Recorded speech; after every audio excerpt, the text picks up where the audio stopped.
Il est donc, tenez-vous bien, recommandé aux stewards et hôtesses de l'air travaillant dans une compagnie chinoise de porter des couches pendant leur vol et ne plus utiliser les toilettes car elles seraient considérées comme l'endroit le plus porteur de microbes dans un avion.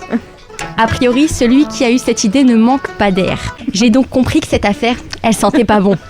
J'imagine déjà le commandant de bord avant le décollage. Ladies and gentlemen, Captain speaking, PNC aux portes, armement des toboggans, fermeture des couches. Je peux vous dire que l'annonce a fait énormément réagir les internautes qui en ont rajouté une couche sur les réseaux. Certains recommandent au PNC de mettre des sarouels. Il y a également ce commentaire, ça donne un nouveau sens à l'expression avoir un job merdique. Et puis ces phrases qui sont revenues le plus souvent. Ça va sentir les toilettes des kebabs d'Aubervilliers dans les avions. Au moins pour les odeurs, on a déjà les masques. Si ces mesures sont réellement appliquées, ça serait terrible, surtout pour les narines.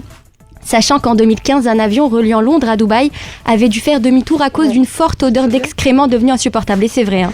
Ouais. En tout cas, les pilotes ne sont pas concernés par cette suggestion, fort heureusement, parce que c'est à eux qu'il incombe de remettre les gaz. Sans transition. Après les PNC qui doivent porter des couches, la Chine a encore frappé avec cette opération qui risque de rester gravée dans les annales. Et oui, les voyageurs arrivant de l'étranger sont soumis à des tests PCR rectaux. Un comble. Après l'anus horribilis, comprenez, année horrible dans la langue de Molière, vécue par les citoyens du monde. Un test humiliant selon les internautes qui ont vivement réagi sur la toile. Alors selon eux, jusqu'à l'os, on n'est pas dans la mer 2. Ou encore, maintenant c'est sûr, on est au fond du trou. Bon, et bon. Ce Facebooker a d'ailleurs tout prévu pour son test. Il a publié « Je m'arrange pour bouffer des haricots et flageolets avant ».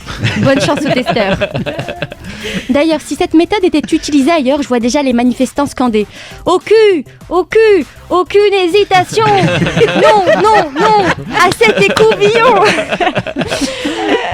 Et c'est vrai qu'on n'a pas envie de voir un mauvais remake du Seigneur des Anneaux au cinéma, ni dans les centres de dépistage. Ce qui est sûr pour le moment, c'est que les voies du Covid sont impénétrables. Bravo, Rita. Tu avais dit du Seigneur des... Des Annales. Mais c'est quoi cette